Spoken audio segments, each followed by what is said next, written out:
Seconds Out Boxing at the Eubank Jr Arthur Abraham press conference in association with Sauerland Boxen and ITV Box Office. Absolutely delighted to be joined by Eubank Jr himself. Hi, Chris. How you doing, man? I'm really good.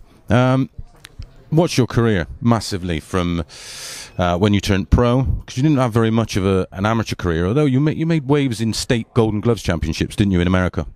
Yeah, I won a couple Golden Glove titles, but I only had 26 amateur fights in total, which is very small compared to most of other fighters. They have 100, 200 fights. So yeah, I had to build my way up. I had to learn in the pros.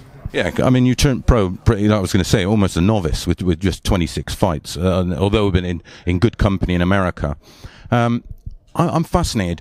Your style, I spoke to your father earlier, and I think you've taken the best bits of everybody you've had anything to do with. Would you agree? That's always been my goal, to kind of watch the greats, to train with the greats, and take their best attributes and add it to my own fighting style. Floyd Mayweather, Senior and Junior, Mike McCallum, my father, Freddie. Yeah, all these guys I kind of trained with and around and watched and absorbed what they do and tried to emulate in my own style. Having sort of watched you fight live but never got that close to you, actually a lot bigger than I expected for a middleweight. Most middleweights are sort of 5'9"-ish, but you're fairly thick set on top. Was this jump to super middleweight a conscious thing, or is it just purely you want to make a statement and start chasing belts?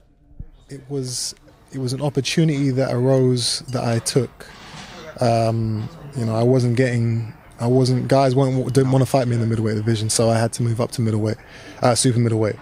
But that doesn't mean that I'm going to stay here. There's great fights to be made at middleweight, so it's kind of whatever opportunities present themselves first, I will go for. And obviously this fight gives you a bargaining sort, but it's going to be a tough fight. For me, it's not a sort of career-ending fight for Abraham, but effectively he can't afford to lose, so you're going to get a very, very good live version of Abraham, who's got masses of experience. What do you see as the sort of tactically? Have you watched a lot of him in your career? Not a lot, but I've seen enough to know what he is and what he is capable of doing. In my opinion, he's a very one-dimensional fighter.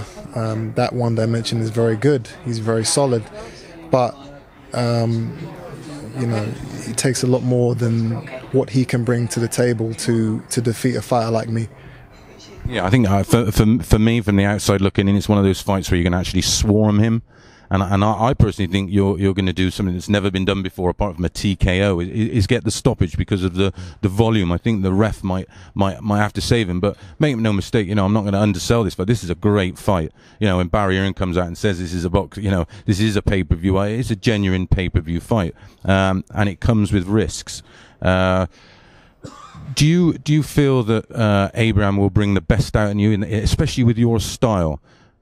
Is this something you're looking forward to facing a guy that a little bit similar with Billy Joe? You say similar in Billy Joe in terms of what? Because not in style. Well, for me, I think someone like Billy Joe, it put you on the back foot for the majority of the 6 rounds of the fights until you sort of found your feet, and then you started to push back and let your shots go. Is that something that you're conscious of? Because you know what Abraham's like. He's going to try and nick rounds off you. He's going to try and fight for 30 seconds of each round. And I know that you've upped your tempo now. You can fight for 3 minutes of a round. Is that something you would try and stop him from doing? Of course. He knows all the tricks in the book now. He's a veteran in the game, so he knows he has a game plan, and he will try and execute to the best of his ability. And my job is to not let him do that. He will try and steal rounds, he'll try and flurry and then take rests and stuff like that, but constant pressure, that's how you beat a man like this. Combinations and speed, and ferocity. I'm going to be ferocious in there. Yeah, I mean, as we're talking about style, you sort of, as we mentioned, people say you don't have power, but last time you needed a judge was 17 fights ago. But you don't sort of have that style where when you throw a punch, you're always looking to throw another punch and another punch and another punch off of that, which is probably why you don't have those too many one punch knockout shots. But this is a guy that's going to be stood in front of you, and he's going to give you them openings to throw them bombs. Again, that's why I think you will get a stoppage and do it and pull off a rare feat.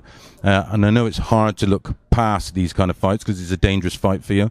But is Groves the one that you sort of would be a natural makeable fight? Of course, he's a world champion now in my weight division. So that puts him at the top of my hit list, next to James DeGale. That's a fight I've heard you all day talking about, with several journalists. That's a fight that sort of, you really seem to have the bee in your bonnet about that fight. That's a fight you really want. It's a fight that I want, and it's a fight that the public want, and that makes it a fight that has to happen. It's a natural fit. It's a domestic clash of two champions, and it does make sense. Well, thank you very much, Chris. Thanks for your time, and I'll speak to you very soon. Thanks a lot.